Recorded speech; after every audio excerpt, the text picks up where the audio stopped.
warzuqna fahma wa taqabbal minna innaka antas samiul alim.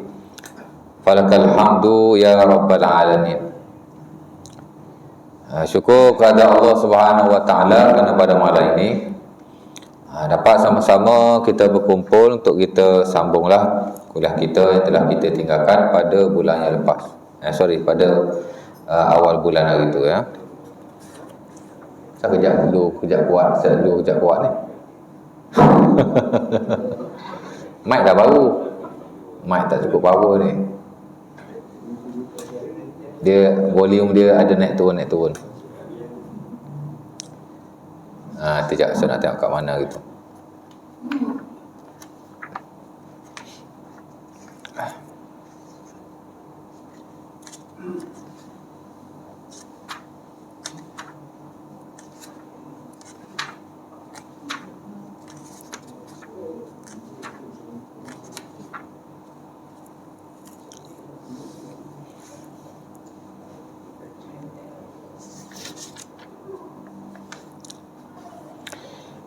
Baik, malam ni insya-Allah taala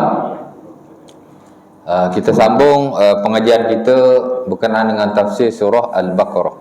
Ya. Di mana malam ini kita akan masuk ayat ke-106. Allah Subhanahu wa taala berfirman, "Ma nansakh min ayatin aw nunsiha na'ti bi khairin minha aw misliha. Alam ta'lam anna Allah ala kulli syai'in qadir." Ya. Ayat ini masih membicarakan tentang hal ehwal bersabit dengan Bani Israel, khususnya orang-orang Yahudi pada zaman Nabi Musa alaihissalam. Ya. Nabiyyun minal anbiya, one of the messengers, salah seorang nabi lah ya. Ya. Nabi Musa alaihissalam. Setelah Allah Ta'ala sebut tentang beberapa perihal bersabit dengan perangai buruk mereka, agar kita tidak mencontohinya, Allah Ta'ala selitkan ayat ni berkaitan dengan nasakh. Di mana kata Allah, "Ma nansakh min ayatin." Tidaklah kami menasahkan sesuatu ayat. Au nunsiha, ataupun kami melupakannya. Na'ti bi khairin minha. Kami akan datang dengan ayat yang lebih baik daripadanya. Nyamuk pun nak belajar juga. Nyamuk ke ibu apa? Enggak. Bukan nyamuk. Au misliha, ataupun yang seumpama dengannya. Ya. Allah Ta'ala kata, we go word by word ya, supaya faham. Ayat ni dia teknikal sikit.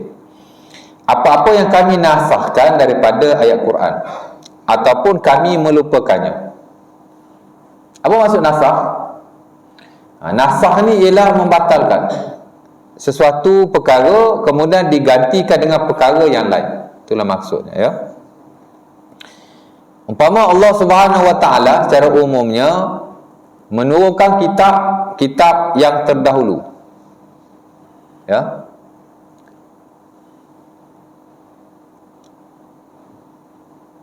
Walaupun bilangan kitab tu imprecise ataupun precisely secara tepat, kita tak tahulah ya. Sebab Nabi ramai. Para Nabi diutuskan ke muka bumi, mengikut riwayat seramai 124,000 orang. Telah hadis yang diriwayatkan oleh Al-Imam At-Tirmizi rahimahullah daripada Abi Darda. Kata Nabi, nabi-nabi yang diutuskan Allah ialah 124,000 orang. Ya? Sahabat tanya Rasulullah, "Wahai Rasulullah, berapa orang Nabi?"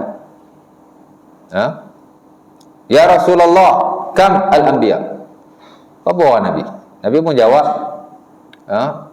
mi'atu alf wa arba'ah wa ishrin jamman ghafira.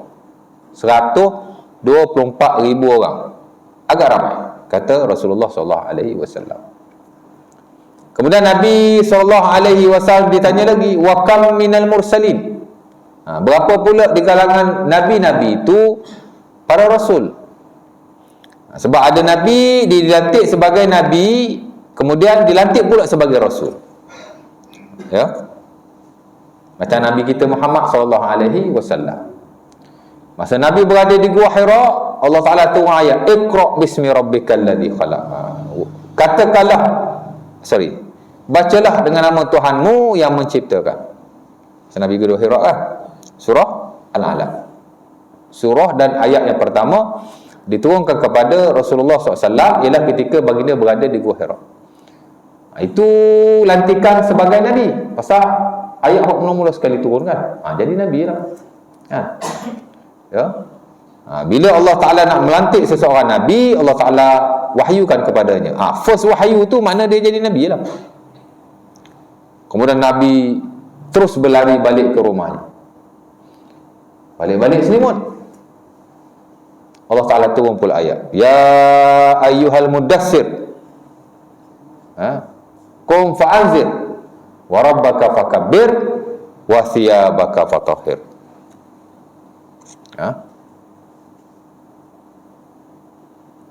Wahai orang yang berselimut, ya ayyuhal mudassir.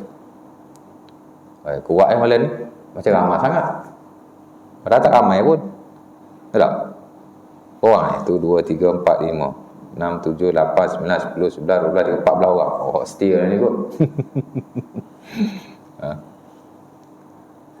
Mana tadi ya? Allah Ta'ala kata, wahai orang yang berselimut, qum fa'anzir, ya ayyuhal mudassir. Wahai orang yang berselimut, qum fa'anzir, bangun dan berilah peringatan kepada manusia. Dengan turunnya ayat ni, Rasulullah SAW dilantik menjadi Rasul. Pasal suruh cerita kat orang. Ayat jadi Nabi, suruh sebut nama Allah.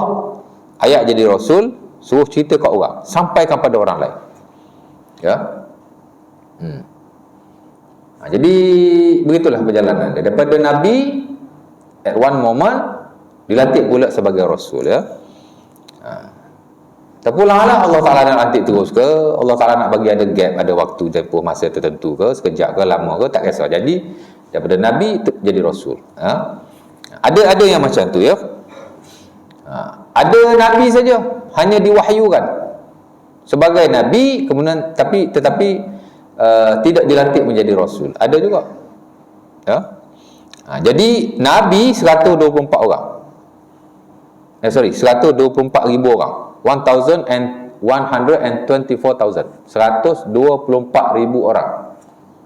Ramai tu. Ramai ke sikit? Ramai tu 124,000 orang ni.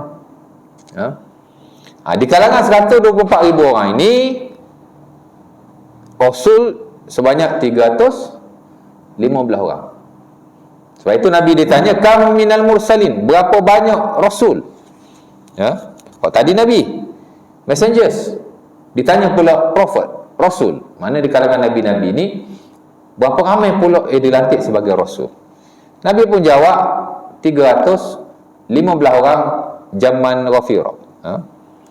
Salah sumi'ah wa khamsatu ashar zaman Ghafira. 315 orang, satu bilangan yang ramai, kata Rasulullah SAW.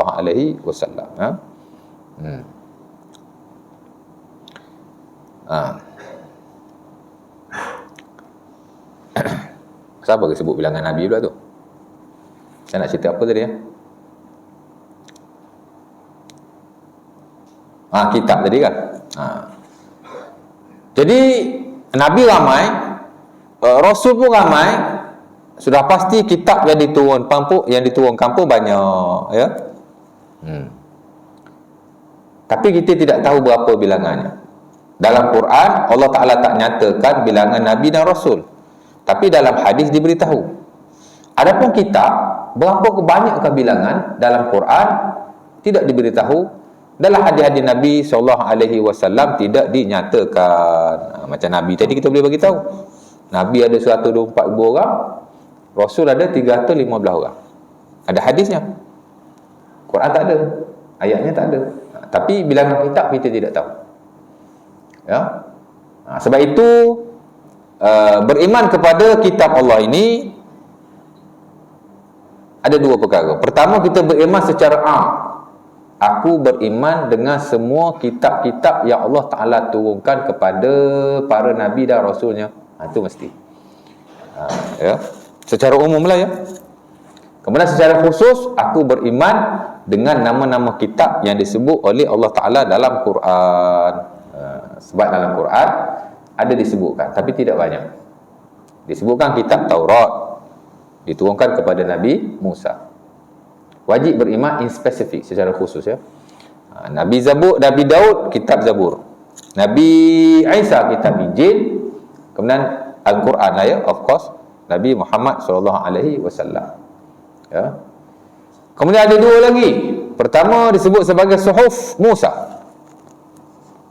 Yang kedua disebut sebagai Suhuf Ibrahim. Ya. Kitab juga tu, tapi dalam bentuk helaian-helaian. Ya. Dan disebut dalam surah Al-A'la, Sabbihisma rabbikal a'la alladhi khalaqa fasawwa walladhi qaddara fahada. Ujung tu Suhufi Ibrahim wa Musa. Betul.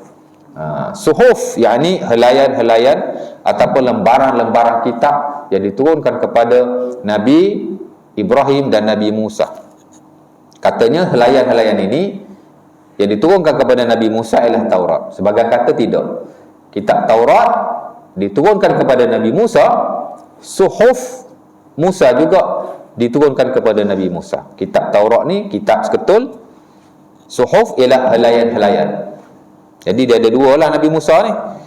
Ya, satu kitab Taurat, satu Suhuf. Ya. Ada yang kata macam tu.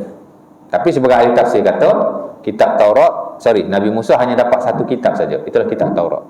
Suhuf Musa, helaian-helaian Nabi Musa juga merujuk kepada kitab Taurat.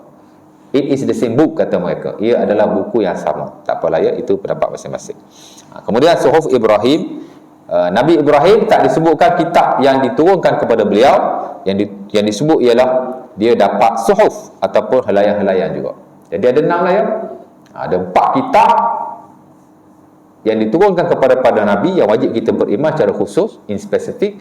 Dan 2 lagi ialah suhuf, lembaran-lembaran atau helaian-helaian yang diturunkan kepada 2 Nabi, Nabi Ibrahim dan Nabi Musa. Kita dah ada 6 lah ya, yang kita wajib beriman secara khusus ya. Jadi kita tak tahu lah ya berapa banyak kitab, sebab tidak disebutkan. Hanya disebutkan dalam Quran hanya 6 sahaja. 4 kitab, 2 helaian-helaian ya. Baik. Balik pada yang tadi.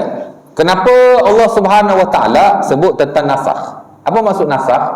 Nasakh ni ialah kita membatalkan sesuatu yang terdahulu, kita gantikan dengan benda yang baru. Itu makna nasakh. Ya. Balik pada yang tadi, Allah Ta'ala turunkan macam-macam kitab. Taurat, Injil, Zabur, ya? Ataupun lain-lain kitab yang tidak diberitahu kepada kita. Kerana tidak ada dalam Quran dan tidak ada dalam hadis Nabi SAW. Kemudian diturunkan Quran. Al-Quran telah menasakhkan kitab-kitab yang terdahulu.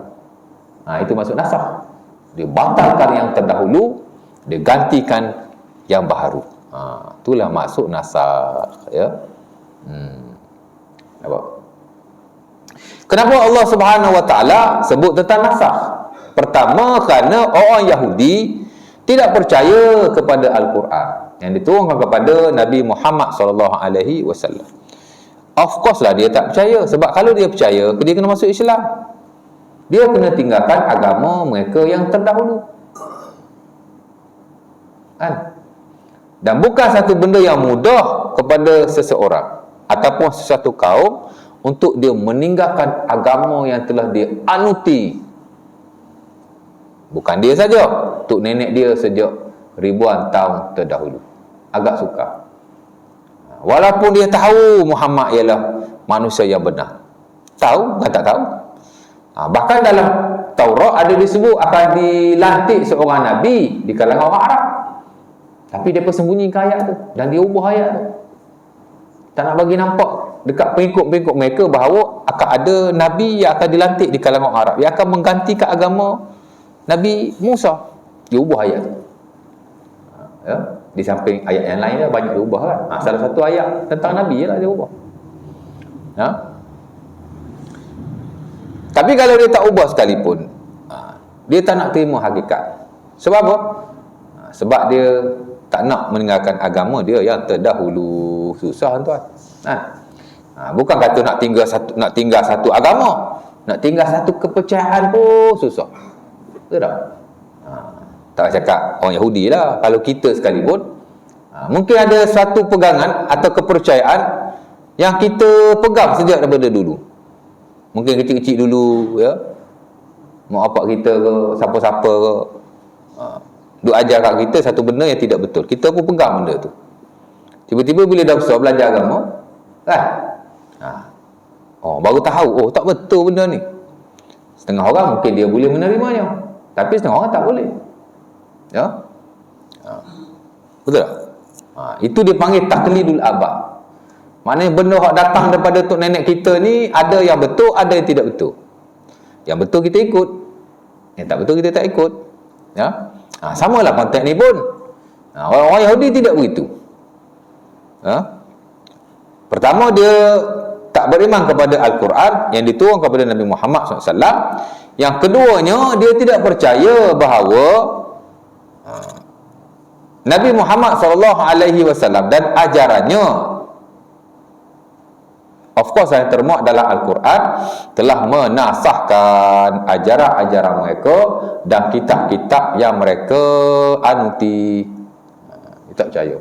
Pertama, of course dia tak percaya ke Quran. Yang kedua, Islam telah menasahkan ajaran-ajaran terdahulu. Quran telah menasahkan kitab-kitab yang terdahulu. Jadi bila dah turun Quran, aku pegang Taurat dah tak boleh pakai. Tak boleh jadi ni. Jadi dia tidak beriman kepada nasahnya Al-Quran. Ya? Sebab tu Allah Ta'ala tegaskan begini. Ya? Allah Ta'ala tidak menasahkan sesuatu, melainkan Allah Ta'ala bawa yang lebih baik daripada yang sebelum itu. Allah Ta'ala telah menasahkan Taurat. Taurat ada, turun Quran, habis, nasah. Quran telah menasahkan Injil. Injil ada, Taurat dengan orang Yahudi, Injil dengan orang Nasrani, Kristian. Kedua-duanya dipanggil sebagai ahli kitab. Dua-dua dinasahkan. Ya? Telah digantikan dengan Quran. Dan kalau ada kitab-kitab yang lain, kok ada Zabur ke, kok ada kitab-kitab yang terdahulu, Allah Ta'ala telah menasahkannya. Yang ini telah membatalkannya dan telah menggantikan dengan yang lebih baik. Itulah maksud Allah Ta'ala. Jadi Al-Quran telah menasahkan kitab-kitab yang terdahulu, jadi tak boleh pakai lagi. Sebab itu, kenapa kita tak boleh rujuk Taurat, Injil ataupun mana-mana kitab selain daripada Quran? Alasannya bukan kerana ia telah diubah sebenarnya. Sebab kalau dia tidak diubah sekalipun, ia telah dinasahkan dengan Al-Quran. Ya. Sementara kalau dia diubah, lagi tak boleh pakai. Betul tak? Let's say lah, hari ni tuan-tuan, ada seorang manusia yang amat bijak sekali, tinggi dan luas ilmunya. Dia boleh mengembalikan ketulinan dan keaslian Taurat. Dia tahu mana ayat dalam Taurat yang telah diubah. Dia pun repair balik macam yang sedia kala. Contohnya. Kemudian ada pula seorang Kristian yang amat knowledgeable, berilmu, bijak. Contohlah ya. Tak ada pun. Kokok lah. Dia boleh mengembalikan keaslian Injil. Dia tahu mana ayat yang telah diubah. Aku boleh make it correct, balik kepada yang asal. Dia pun buat. Maka kita sudah ada versi Injil yang original, ataupun kita ada Taurat yang original, kerana ada orang yang terlalu bijak. Tak ada pun. Contoh yang boleh mengembalikan keaslian kedua-dua kita itu. Boleh tak kita rujuk? Tak boleh. Kenapa? Kerana ia telah dinasahkan dengan kitab yang lebih baik, dan tidak ada kitab yang lebih baik yang diturunkan di atas muka bumi. Bukan hanya Taurat, bukan hanya Injil, malah seluruh kitab-kitab terdahulu yang kita tidak tahu berapa, dengan Al-Quran. Jadi sebab kita tak boleh ikut kitab-kitab yang lain, bukan kerana dia telah diubah, tapi kerana ia telah dinasahkan oleh Allah Subhanahu wa ta'ala, dan menjadi sifat Allah Subhanahu wa taala ataupun sunnatullah, bila Allah Taala menasahkan sesuatu, dia akan sentiasa menggantikan dengan yang lebih baik. Contoh yang paling umum, Quran diturunkan menasahkan kitab-kitab terdahulu. Allah tak mungkin Allah Taala bawa suatu kitab yang lebih rendah nilainya, yang lebih kurang darjatnya, yang tak lebih bagus berbanding kitab-kitab yang terdahulu. Tidak, dia mesti lebih baik daripada kitab-kitab yang terdahulu, ya? Jadi bila kitab yang diturunkan ini telah menasahkan kitab-kitab terdahulu dan dia ada lebih baik, of course lah ajaran yang terdapat di dalamnya juga telah menasahkan ajaran yang terdahulu, dan ajaran yang terdapat di dalam Al-Quran ini of course lah ajaran yang lebih baik. Itu secara amnya. Ya. Secara khususnya tuan-tuan, dalam agama Islam itu sendiri, relate pada ayat ni juga, ada berlaku nasah juga. Tadi nasah besar, Quran menasahkan kitab-kitab terdahulu. Ajaran Islam telah menasahkan ajaran-ajaran yang terdahulu, ya. Mungkin sikit sebanyak ajaran Islam ni ada persamaan dengan ajaran agama terdahulu seperti Taurat ataupun agama Yahudi, Nasrani. Macam nak sama lain, tak boleh ikut kerana kita dah nasah, dah dibatalkan, ya. Baik. Kemudian Allah Subhanahu wa taala bukan hanya menjadikan nasah yang umum sebegitu. Dalam Islam sendiri Allah Taala menjadikan nasah salah satu hukum yang sabit, hukum yang diguna pakai oleh Rasulullah sallallahu alaihi wasallam. Dalam Quran sendiri ada nasah. Tadi Quran keseluruhan menasahkan ajaran terdahulu, kitab terdahulu. Kemudian dalam Quran ni sendiri ada benda-benda yang Allah Taala nasahkan, walaupun tidak banyak. Sebab itu ilmu nasakh dalam Islam adalah ilmu yang amat penting sekali. Sehingga orang kalau nak jadi mujtahid, tahu mujtahid? Tahu tak? Mujtahid ni makna ulama hak level tinggi lah, yang boleh mulakan hukum daripada Al-Quran dan sunnah Nabi SAW. Itu dia panggil mujtahid. Tuan-tuan belajar fiqh sepatutnya kena tahu mujtahid itu apa. Sebab sebelum kita nak belajar fiqh, kita kena belajar dulu tentang perkara asas yang bersabit dengan hukum fiqh Islam, fiqh tu. Dan antara perkara yang asas ialah siapa yang mengeluarkan hukum? Mujtahid. Siapa mujtahid? Mujtahid ni ialah orang yang begini. Dia mesti alim Quran, dia mesti alim sunnah Nabi, dia mesti alim dengan ijma', dia mesti alim dengan qiyas, dia mesti alim dengan fatwa para sahabat, dia kena alim macam-macam kan. Ada ilmu-ilmu yang tersendiri. Dan dalam ilmu-ilmu itu, terutama yang bersabit dengan Quran, dia kena alim tentang ilmu yang disebut sebagai ilmu nasakh. Ilmu nasikh mansukh, yang merujuk pada ilmu nasakh. Dia kena tahu mana ayat yang berlaku nasakh. Faham lain? Nasakh ni mana ayat tu telah dibatalkan, digantikan dengan ayat yang lain, ataupun hukum tu telah dibatalkan kemudian diganti dengan hukum yang lain. Walaupun tidak banyak, tapi wajib mengetahui. Dan kita pun belajar hatta di universiti, tak adalah kita fokus kepada ilmu nasakh secara terperinci. Ia hanya satu bab dalam bab yang terdapat dalam ilmu usulul fiqh. Bila kita belajar usul fiqh, adalah satu bab nasakh. Itulah dia panggil bab nasikh dan mansukh, ya. Kita tak belajar detail lah, ya. Tapi kita tahulah sikit sebanyak bahawa ilmu nasakh ni amat penting. Allah Ta'ala membatalkan sesuatu hukum atau ayat, Allah Ta'ala ganti dengan ayat yang lain atau hukum yang lain yang lebih baik daripada hukum itu. Itu dia panggil ilmu nasakh. Ataupun dalam setengah istilah dia panggil ilmu nasikh mansukh, ya. Okey, baik. Ayat ni Allah Ta'ala kata kami tidak akan menasahkan sesuatu ayat melainkan kami akan ganti yang lebih baik daripadanya, ya. Memang ayat Quran ni tuan-tuan ada yang telah dinasahkan. Ada ayat yang Allah Ta'ala nasahkan, ayatnya dinasahkan, hukumnya pun dinasahkan. Ada. Maksudnya kalau kita cari dalam Quran, ayat itu tak ada, tapi sebelum ni dia ada, ya. Dan hukum dia pun tidak ada. Itu satu bentuk nasakh, ya. Satu ayat lagi, ayatnya ada tapi hukumnya tidak ada. Ayat ada tapi hukum tak ada, ya. Dan satu lagi, ayat tidak ada tapi hukum dia ada, ya. Dia 3 jenis nasakh yang ada dalam Quran. Nanti saya sentuh nasakh hadis Nabi pula ya. Macam teknikal sikit kan, tapi tak susah nak ingat. Nasakh ni ada 3 bentuk. Nasakh ni ialah Allah Taala membatalkan suatu ayat atau satu hukum, kemudian Allah Taala gantikan dengan yang lebih baik ya. Dalam Quran ada 3 jenis nasakh. Pertama, ayat dan hukum kedua-duanya telah dinasakh oleh Allah Subhanahu Wa Taala. Tapi Allah Taala gantilah ya. Contoh sebelum ni tuan-tuan, dalam Quran ada ayat yang menyatakan bahawa seseorang anak susuan dia mesti 10 kali susu baru jadi anak susuan. Kemudian ayat itu telah dinasahkan. Ayatnya tidak ada, hukumnya juga tidak ada. Ya. Dan ini disebut oleh Aisyah radhiyallahu taala anha dalam Sahih Al-Bukhari.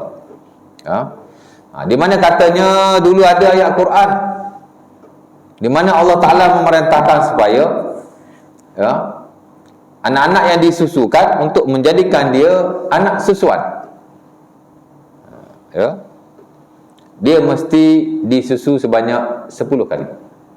Kemudian ayat itu telah dinasahkan dan hukumnya telah dinasahkan. Tapi Allah Ta'ala ganti dengan 5 kali susuan sahaja. Tapi dalam Quran tak ada lah. Ayatnya tak ada, hukumnya pun tidak ada. Tapi adalah sunnah Rasulullah sallallahu alaihi wasallam. Kata Aisyah, kana fima unzila minal Quran 10 rada'at ma'lumat summa nusikhna bi 5 ma'lumat wa hunna yuqra fil Quran. Atau kama qala. Aisyah kata dulu ada ayat Quran, Allah Taala suruh 10 kali susuan. Tapi telah dinasahkan dengan 5 kali susuan. Nampak? Itu satu bentuk nasakh ya. Ini bersabit dengan anak susuan. Bab tu lah ya. Tuan-tuan, sebab itu bila tuan-tuan belajar dalam fiqhul munakah, the science of marriage, tentang fiqh munakah, ada belajar sini fiqh munakah? Tak ada. Oh, tak boleh kahwin tak belajar fiqh munakah.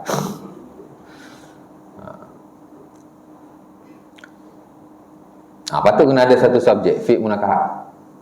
Saya belajar, ustaz saya dah veteran lah, dah pencen, bukan nak kahwin pun. Ilmu tuan. Ilmu ni bekalan kita macam kita semayang, macam kita puasa, macam kita haji.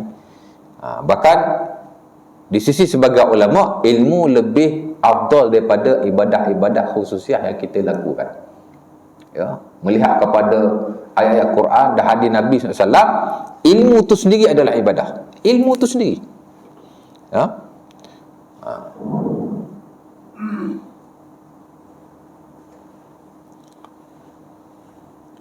Sebab itu kita belajar ilmu ni bukan sebab kita nak jadi alim atau untuk tujuan-tujuan atau kemaslahatan tertentu, tapi sebab ibadah tu sendiri. Ni ilmu ni ibadah.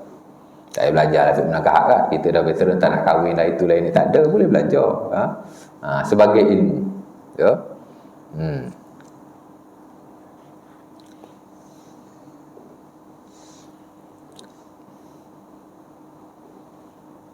Kan Nabi sebutlah hadis Muslim tu, man iltamasa ilman sahalallahu lahu tariqan, man iltam apa dia hadis tu, Nabi kata, hadis Abi Hurairah yang diriwayatkan Sahih Muslim, man salaka tariqan yaltamis fihi ilman sahalallahu bihi tariqan ilal jannah.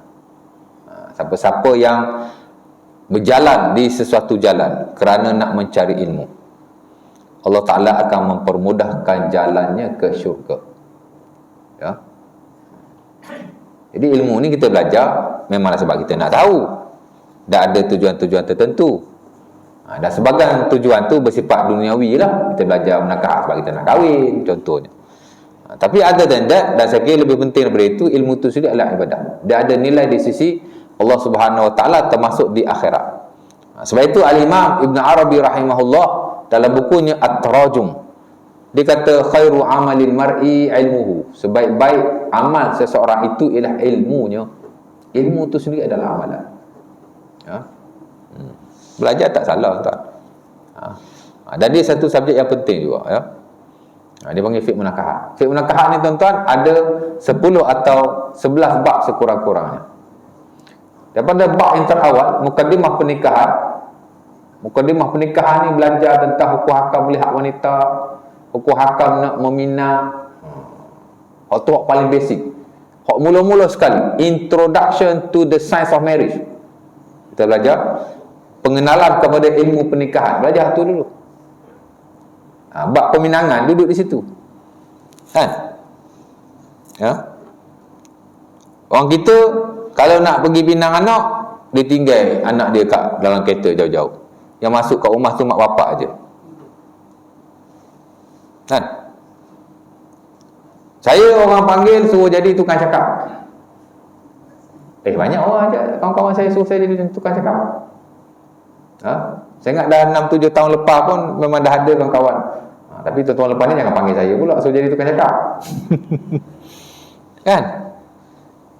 Saya pun duduklah depan rumah tunggu majlis peminangan datang atau risik ke apa, tak kisahlah ya. Dia turunkan mak bapak dia naik kereta. Saya tanya nak pergi mana tu? Tak boleh masuk saya nak pergi duduk depan. Mak bapak dia kata tak boleh masuk kan. Masuk dengan anaknya. Apa? Kau orang Melayu kalau nak pergi pinang kan nak duduk jauh anak lelaki tu.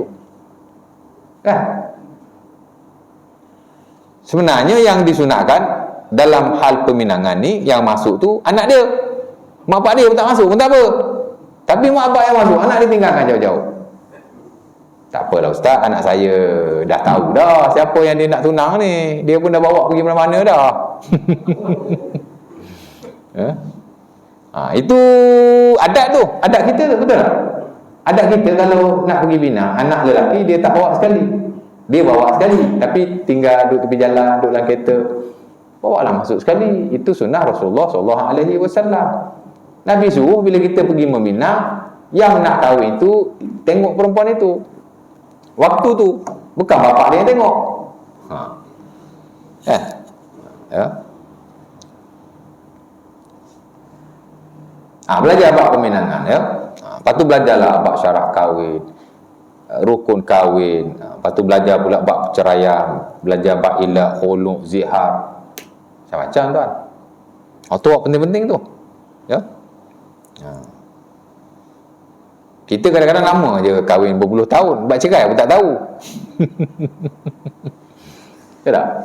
Padahal paling basic sekali ialah perceraian, at-talaq, bab talaq. Lepas tu belajar ujung-ujung, biasanya ujung sekali lah ya. Ada 2 bab yang paling akhir. Itulah bab memberi nafkah dan bab susuan. Dia panggil babur radha'ah, bab susuan. Di sana adalah bab dibincangkan, antara yang paling penting adalah syarat susuan.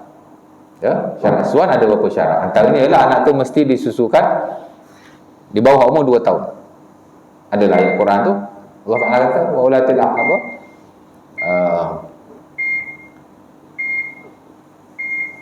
Jangan ayat tu surah Al-Baqarah. Allah Taala kata wanita dia mesti susukan dalam masa 2 tahun kan? Wal walidat yurdi'na auladahunna haulaini kamilain liman arada ayutimma radha'ah. Mana kena 2 tahun. Itu syarat yang pertama, anak tu mesti di bawah umur 2 tahun. 2 tahun dan ke bawah. Ya. Yang syarat yang kedua, anak tu mesti disusu sebanyak 5 kali. Itu hukum yang telah dinasahkan sebenarnya. Ataupun hukum yang baru. Adapun hukum yang lama, memang ada ayat Quran Allah Ta'ala nyatakan seumpama yang diberitahu oleh Aisyah mesti 10 kali susuan, tapi telah dinasahkan, telah dibatalkan. Ayatnya tidak ada, hukumnya tidak ada, tapi diganti hukum yang baru yang lebih baik, daripada 10 kali susu kepada 5 kali, supaya memudahkan kita. Islam ni dalam banyak hal dia sentiasa memudahkan. Awal-awal pensyariatan dia berat sikit, kemudian sebelum Nabi wafat dia dipermudahkan, at the end dia complete, cantik. Macam kita kata puasa lah ya. Asal-asal puasa tuan-tuan, waktu dia panjang. Memanglah tak ada puasa Ramadan lagi. Peringkat awal Nabi puasa hanya hari Ashura, dan dikatakan Nabi hanya berpuasa 3 hari setiap bulan. Itu je puasa yang wajib kepada mereka. Bila turun Ramadan, puasa tu tak jadi wajib dah. Yang wajib puasa Ramadan, tapi waktu dia panjang. Awal-awal Nabi berpuasa Ramadan, seumpama disebut dalam nas sahih, daripada waktu Isya kepada waktu Maghrib. Siapa nak sebut dulu rasanya? Sebab tu puasa dia ada fasa-fasa dia. Ada fasa 1, ada fasa 2, ada fasa 3, baru komplit. Fasa mula-mula puasa ialah daripada waktu Isyak kepada waktu maghrib, bukan subuh. Tu baru betul-betul puasa. Melamakan lapar berbanding makan. Betul tak? Kemudian dipendekkan waktunya daripada subuh kepada maghrib. Untuk apa? Meringankan. Sebab tu dalam ayat puasa ujung tu Allah Ta'ala kata, yuridullahu bikumul yusra wa la yuridu bikumul usra. Allah Ta'ala nak keringanan bagi kamu dan Allah Ta'ala tak nak memberatkan kamu. Betul tak? Kalau tak pendekkan waktu, tu baru betul-betul puasa. Waktu lapar lebih lama daripada waktu makan. Kita sekarang ni waktu makan sama banyak dengan waktu puasa. Betul tak? Malam kita boleh makan sebanyak-banyaknya. Buka puasa kita makan, lepas tarawih kita makan lagi mori. Tengah malam lepas mori tu pergi kedai mamak depan lagi, ajak ustaz pergi makan mi goreng lagi. Lepas tu sahur makan lagi. Banyak kali kita makan ya. Baik, balik pada nanti. Itu satu bentuk nasakh. Ada ayat yang dinasahkan hukumnya, tapi ayat masih ada. Allah Ta'ala batalkan hukum saja, tapi ayat masih ada. Tapi ayat itu dah tak ada hukum ya. Itu dalam bab puasa Allah Ta'ala kata wa 'alal ladzina yutiqunahu fidyatun ta'amu miskin. Ada surah Al-Baqarah ayat 184. Tu ayat tentang puasa ya, 184, 185, 186. Itu ayat tentang puasa. Allah Ta'ala kata sesiapa yang mampu, dia tak nak puasa, dia bagi makan. Itu juga antara fasa terawal puasa, di mana kita boleh pilih nak puasa ke nak bagi orang makan. Tadi waktu panjang, itu antara fasa terawal puasa. Waktu ni panjang, tapi kita boleh pilih. Tak kisah siapa-siapa pun, orang tua ke, orang muda ke, as long as dia wajib berpuasa, dia boleh pilih. Dia nak puasa ke, dia nak bagi orang makan. Wa 'alal ladzina yutiqunahu fidyatun ta'amu miskin, kata Allah. Sesiapa yang mampu berpuasa dalam kurungan, dia tak nak berpuasa, maka hendaklah dia memberi makan kepada fakir miskin. Tapi akhirnya Allah Ta'ala pendekkan waktu, tapi Allah Ta'ala wajibkan kepada semua orang. Tadi panjang waktunya, tapi boleh pilih. Ini dipendekkan waktunya, pasal yang kedua selepas itu, tapi diwajibkan ke atas semua orang, melainkan beberapa orang sahaja.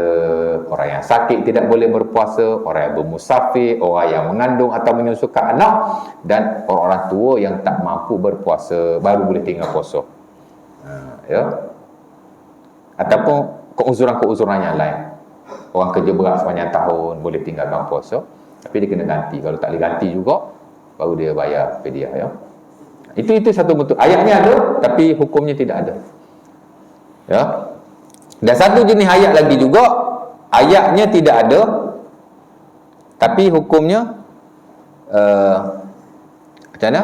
Ayatnya tidak ada, hukumnya ada. Hak tadi ayat tidak ada, hukum tidak ada. Yang kedua, ayat ada, hukum tak ada. Dan yang ketiga, ayat tidak ada, hukumnya ada. Itulah berkait dengan rejam orang yang berzina.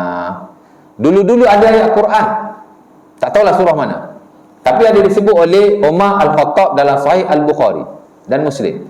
Katanya dalam Quran dulu ada ayat yang biasa kita baca, surah An-Nur ayat kedua, bila kita belajar bab zina kan, dalam fiqh jinayah. Tadi fiqh munakahah, fiqh nikah kahwin. Ini fiqh jinayah pula. Ada belajar fiqh jinayah sini? Patut nak ada ajar fiqh jinayah tu. Kata nak memperjuangkan hudud, nak belajar lah fiqh hudud. Saya pula dah. Dalam bab kehakiman Islam ni, dia ada satu bab dipanggil bab bab hudud kepada orang yang berzina. Hudud ni dia ada minum arak, ada meninggalkan semayang, ada salah satu zina lah ya, bab zina. Zina ni tuan-tuan, Allah Ta'ala sebut dalam beberapa ayat, antara surah An-Nur ayat kedua, az-zaniyatu waz-zani fajlidu kulla wahidin minhuma mi'ata jaldah. pezina lelaki dan pezina wanita, adalah kamu wotan dia 100 kali wotan setiap orang? Ayat rejam tak ada. Betul tak? Mana ada ayat rejam? Rejam adalah sunnah Rasulullah, adalah hadis Nabi. Memang tidak. Ada dalam Quran, tapi ayatnya telah dinasahkan. Dulu ada, kata Umar Al-Khattab, itulah asy-syaikhatu wasy-syaikhu idza zanaya farjumuha albattah. Asy-syaikhatu wasy-syaikhu idza zanaya farjumuha albattah. Dulu ada ayat tu, kata Umar Al-Khattab. Ya? Tapi telah dinasahkan, telah dibatalkan, dihilangkan, dibuang. Tapi hukum dia masih ada. Ya? Sebab itu Umar Al-Khattab diberitahu dalam hadisnya, aku bimbang orang akan menolak hukum rejam ini kerana ia tidak ada dalam Al-Quran. Dan dia kata ada sebenarnya. Dulu pernah diturunkan ayat itu, tapi telah dinasahkan. Ya? Telah dinasahkan. Ayat dinasahkan, tapi hukum masih ada. Itulah bentuk-bentuk pembatalan ataupun nasakh yang kita sebut dalam Al-Quran. Tuan-tuan tak ingat pun tak apa. Tapi sebab kita lalu ayat ni, kita nak kena faham, ya. Mana nasakh ni makna membatalkan daripada perkara yang sedia ada kepada perkara yang baru. Tapi of course lah, sistem nasakh yang Allah Ta'ala buat ni, sama ada secara umum atau secara khusus, ia adalah perkara yang lebih baik. Tak mungkin Allah Ta'ala membatalkan satu benda yang lama. Allah Ta'ala bawa benda yang baru tu tak baik berbanding yang lama. Dia sentiasa lebih baik dan lebih baik. Sama juga dalam hukum hakam yang lain. Dulu-dulu ada yang Nabi larang, at the end hukum tu telah dinasahkan, kemudian Nabi benarkan. Ataupun dulu-dulu Nabi benarkan, mungkin at the end Nabi larang. Itu juga satu bentuk nasakh, atau kita sebut sebagai nasih dan mansukh dalam hukum Islam. Sebab selama 23 tahun wahyu diturunkan kepada Rasulullah SAW, baik Quran ataupun hadis Nabi. Sebab hadis Nabi ni wahyu juga, ya? Dia sentiasa berlaku perubahan dalam sebahagian perkara untuk tujuan-tujuan tertentu, kemaslahatan dan seumpamanya. Sampailah wahyu terakhir diturunkan, dan sehinggalah Nabi wafat, Islam telah sempurna dengan segala hukum hakam yang ada, ya. Jadi samalah dalam bab nasakh pun, mana-mana ayat telah dinasahkan ataupun hukum yang telah dinasahkan, dan bila Allah Ta'ala ganti, Allah Ta'ala sentiasa menggantikan yang lebih baik daripadanya, ya. Contohlah macam hadis Nabi, masa Nabi berada di Mekah, Nabi larang ziarah kubur. Masa di Mekah tak boleh ziarah kubur, ya. Kerana orang Arab ni dia amat taksub dengan kubur, ya. Di mana mereka menjadikan kubur-kubur sembahan, menjadikan tempat-tempat pemujaan, ya. Terutama kubur-kubur orang-orang yang berkedudukan, kubur-kubur orang soleh, ya. Sebelum dia buat berhala tu, asal dia daripada kubur lah. Kita kata berhala yang besar di Makkah pada waktu itu ialah Allat wal Uzza. Allat wal Uzza asalnya ialah dua orang soleh dulu, kata ulama Ibnu Katsir, yang mana kerja dia ialah memberi makan bila orang datang buat haji. Orang baik tu. Tapi bila dia dah mati, mereka buatlah gambar-gambar, buat tugu-tugu peringatan. Dan setelah zaman berlalu beribu-ribu tahun, orang yang pada awalnya ingin dihargai, diingati, dan mungkin nak dijadikan perantara untuk mendekatkan diri kepada Tuhan, akhirnya dijadikan sembahan. Itu asal-usul berhala. Asal-usul berhala daripada orang soleh, daripada gambar, ya. Jadi Nabi tak benarkan masa di Mekah. Sementara bila mereka pergi ke kuburan, mereka meratap, nangis, koyakkan baju, cakar muka. Jadi Mekah tak boleh. Tapi bila Nabi pergi ke Madinah, iman telah mantap, orang Islam pun dah faham tentang perkara-perkara yang dilarang. Jadi Nabi benarkan ziarah kubur dengan adab-adab tertentu. Sebab tu kita kena belajar adab ziaratil kubur, adab ziarah kubur. Bila kita pergi kubur, apa kita nak buat? Apa yang kita nak baca? Ya. Pasal dia satu hukum yang penting. Dah banyak lagi. Dulu-dulu Nabi, tuan-tuan, hak ni dalam konteks yang tidak dibenarkan, tapi akhirnya dibenarkan. Dulu-dulu Nabi tak benar daging korban disimpan, tak benar. Korban, bagi-bagi, kena makan habis. Nabi tak pernah simpan berhari-hari. Tapi at the end, Nabi benarkan. Ya. Sebab itu sekarang daging korban kita boleh simpan. Tapi jangan simpan banyak sangat. Sedekah lah bagi banyak kan. Tapi simpan tak salah, tak berdosa dan tidak makruh pun. Ya. Pasal apa dulu Nabi larang? Sebab dulu makanan tak cukup. Maka Nabi larang, jangan simpan, sedekah semua, bagi, agih, makan. Tapi bila makanan dah okey, mencukupi, Nabi benarkan.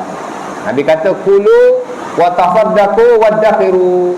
Kamu boleh makan, kamu boleh sedekah dan kamu boleh simpan sebahagiannya. Nampak bentuk-bentuk hukum yang berubah daripada satu masa pada satu masa yang lain, ya. Jadi Allah Taala kata hukum-hukum seumpama ini mesti dia lebih baik, ya. Kemudian Allah Taala kata alam ta'lam anallahu ala kulli syai'in qadir. Jadi habis ayat 106.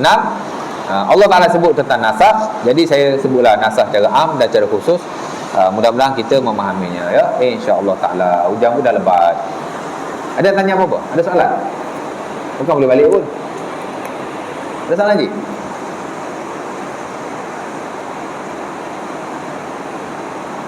Kalau tak ada soalan, kita berhenti setakat ini, insya-Allah taala. Dan kalau tidak ada apa-apa, kita akan jumpa pada masa akan datang. Mudah-mudahan kita dapatlah sedikit manfaat pada malam ini. Dan kita semayanglah insya-Allah taala. Apa zikir ketika hujan? Tahu tak? Allahumma sayyiban nafi'an. Itu doa atau zikir semasa hujan. 3 perkataan je. Allahumma sayyiban nafi'an. Allahumma sayyiban nafi'an. Wahai Tuhan, jadikanlah hujan ini hujan yang bermanfaat. Itu dia maksudnya, ya. Dan zikir ini diajar oleh Rasulullah SAW. Sebagaimana diriwayatkan dalam Sahih Muslim daripada Aisyah, kata beliau, kana Nabi idza ra'al matara qala Allahumma sayyiban nafi'a. Aisyah kata Nabi bila melihat hujan, Nabi berkata, ya Allah, jadikanlah hujan ini sebagai hujan yang bermanfaat, ya. Jadi bila hujan kita digalakkan baca macam tu, ya. Boleh baca sekali, boleh baca 2 kali, boleh baca berkali-kali, tidak ada masalah. Esok kita baca. Jadi dapatlah pahala. Sementara hujan ni adalah rahmat Allah Subhanahu Wa Taala, ya. Dah lama tak hujan kan? Semalam baru tak hujan. Pagi tadi saya pergi sekolah bertakung habis air, ya. Malam tadi hujan lebat, pukul 2 malam saya ingat kot. Tengah malam. Malam ni hujan lebih, ya. Alhamdulillah. Aku qauli hadza wa astaghfirullahalazim li wa lakum. Assalamualaikum warahmatullahi wabarakatuh. Kita tanggung majlis kita dengan tasbih kafarah dan surah Al-Asr. Subhanallah wa bihamdihi, asyhadu an la ilaha illa anta, astaghfirullah.